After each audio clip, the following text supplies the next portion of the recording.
बच्चों, good morning. आज हम डिस्कशन करेंगे आपसे फिजिक्स का 6th लेक्चर। और इस 6th लेक्चर में हमने बहुत कुछ 5th लेक्चर में हमने बहुत कुछ पढ़ लिया है। मतलब लगभग चीज़ें जैसे ड्रिफ्ट वेलोसिटी वगैरह, टाइम रिलैक्सेशन, इलेक्ट्रिक करंट, विद्युत धारा का फ्लो और धारा घनत्व, इन सारी चीज़ों पर हमने डिस्कशन कर लिया है। आज हम डिस्कशन करेंगे आपसे संबंध पर। किस संबंधों पर? ड्रिफ्ट वेलोसिटी और इलेक्ट्रिक करंट में एक रिलेशन निकालने की हम कोशिश करेंगे। जो रिलेशन बहुत फेमस रिलेशन है उसको हम पाने की कोशिश करते हैं, ठीक है ना। आइए तो हम क्या करने वाले हैं, अपवाह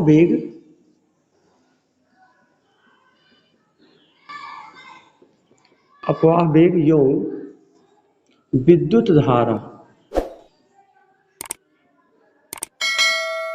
में संबंध, ठीक है। इस चीज को हम पढ़ने जा रहे हैं, relation between the drift velocity and electric current. अच्छा सोच के देखिएगा, आप जानते हैं कि कोई भी सोर्स होता, कोई भी कंडक्टर होता है तो कंडक्टर में जो फ्री इलेक्ट्रॉन्स होते हैं वो रैंडम मोशन करते हैं। लेकिन इसमें मैं कह देता हूं कि इसको जो इलेक्ट्रिक फील्ड का डायरेक्शन है वो ये है, इलेक्ट्रिक फील्ड का डायरेक्शन लेफ्ट टू राइट है, और जो हमारा इलेक्ट्रिक करंट का डायरेक्शन है वो है, इलेक्ट्रॉन के फ्लो का डायरेक्शन है वो है राइट टू लेफ्ट। ये देखिए, ये वन डायमेंशन हो रहा है। इसका मतलब आपको ये चीज समझ में आया होगा कि तब तक इलेक्ट्रिक फील्ड नहीं जनरेट हुआ था जब तक ये किसी सोर्स से नहीं जुड़ा था। अब इस सोर्स से जुड़ने के बाद ही इलेक्ट्रिक फील्ड जनरेट हुआ, और उसकी अपोजिट डायरेक्शन में क्या होता है, इलेक्ट्रिक करंट का फ्लो होता है। मैं मान लेता हूं जो इलेक्ट्रिक करंट के फ्लो का डायरेक्शन है वो ये है, दिया ही है, और साथ में मैं मान लेता हूं कि जो इलेक्ट्रॉन्स का वेलोसिटी है वो vd है। मान लीजिए कितना है, vd, स्मॉल vd। अब थोड़ी सी और बात जानिए, मैं मान लेता हूं कि ये जो सिलेंडर है या जो कंडक्टर है, इस कंडक्टर की ये जो लेंथ है, ये लेंथ भी क्या है, vd है। अभी समझ में आएगा क्यों कहा जा रहा है।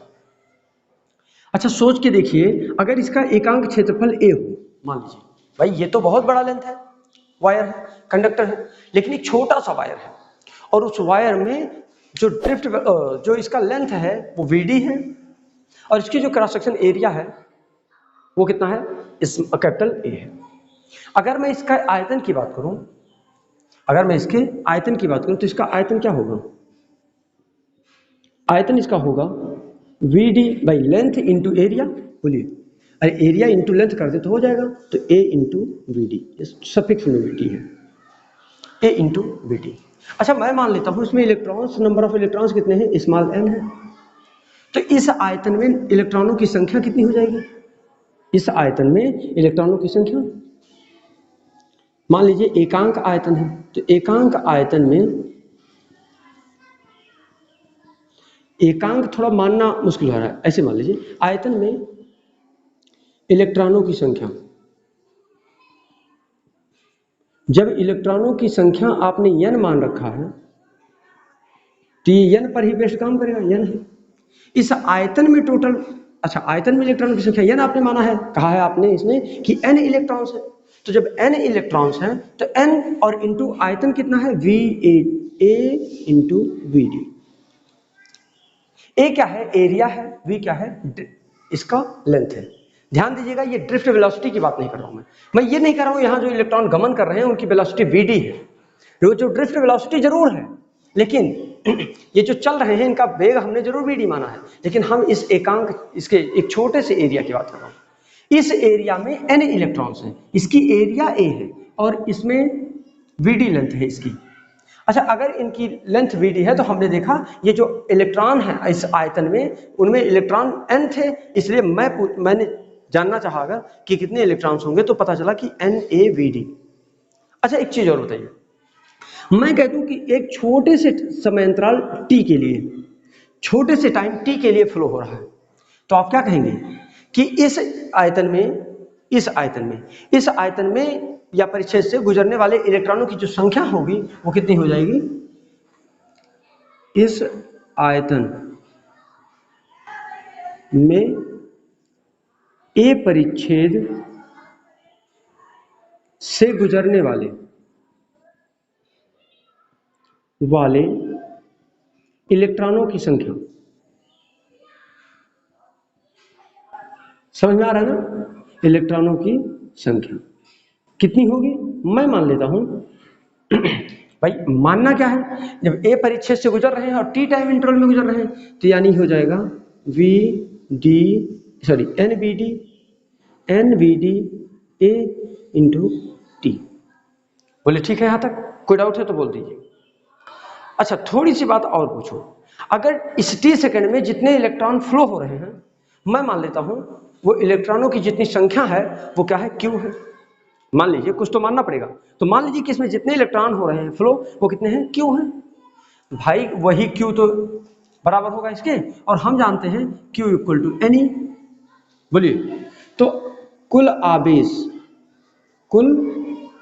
इस परिच्छेद में इतने में फ्लो होने वाले कुल आवेश कितने होंगे, क्यू इक्वल टू होता है एन ई। आपको फार्मूला याद होना चाहिए, क्यू इक्वल टू क्या होता है, एन ई। तो आप देखेंगे एन की वैल्यू इतनी है और ई की वैल्यू रख दीजिए, यानी N A V D T into ई।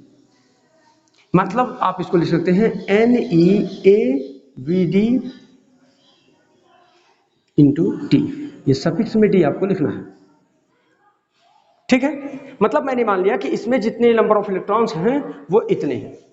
अच्छा, एक चीज और बता दीजिए, आप जानते हैं विद्युत धारा, अगर मैं पूछूं इसमें कि इसमें फ्लो विद्युत धारा आई कितना होगा, मान लीजिए मैं पूछूं कि इसमें कितना करंट फ्लो होगा इस छोटे से परिच्छेद में, तो आप कहेंगे ए परिच्छेद में गुजरने वाला विद्युत धारा, ए परिच्छेद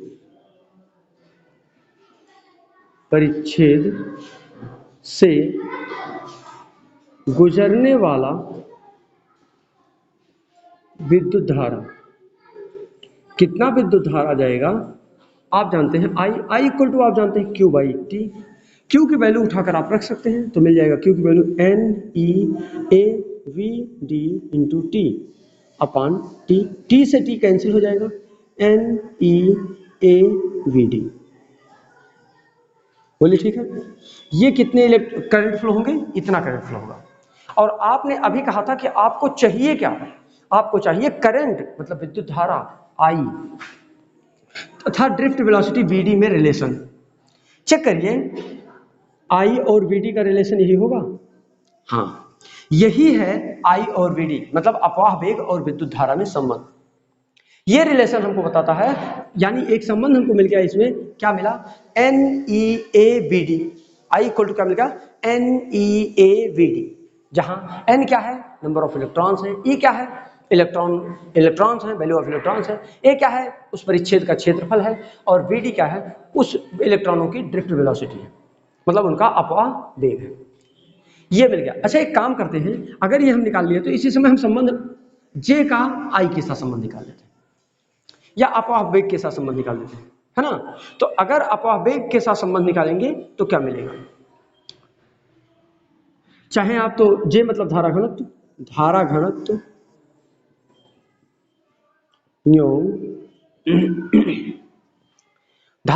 एवं अपवाह वेग में संबंध, धारा घनत्व एवं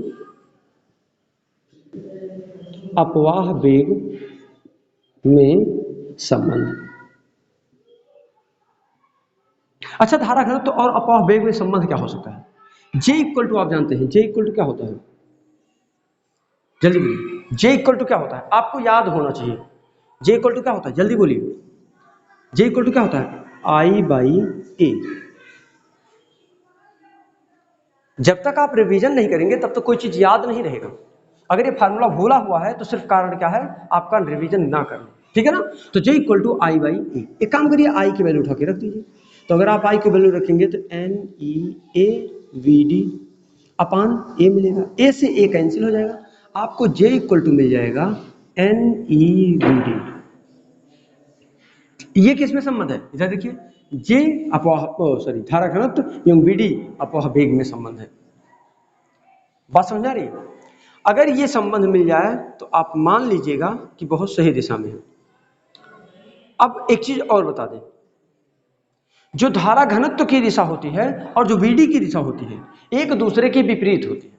फिर से सुनिए, जो धारा घनत्व की दिशा होती है और अपवाह वेग की जो दिशा होती है वो एक दूसरे के अपोजिट होती है। अपोजिट होने की वजह से इसका एग्जैक्ट फार्मूला हमको मिलना चाहिए J equal to minus N E V D.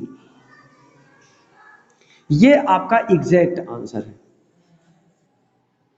Exact relation है। और ये निगेटिव साइन क्या बताता है?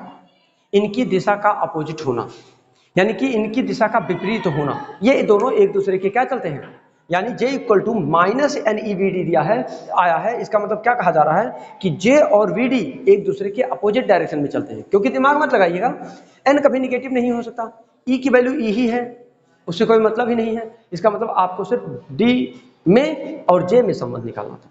तो J और D का VD का जो रिलेशन है वो ये बताता है कि ये एक दूसरे के अपोजिट डायरेक्शन में चलते हैं।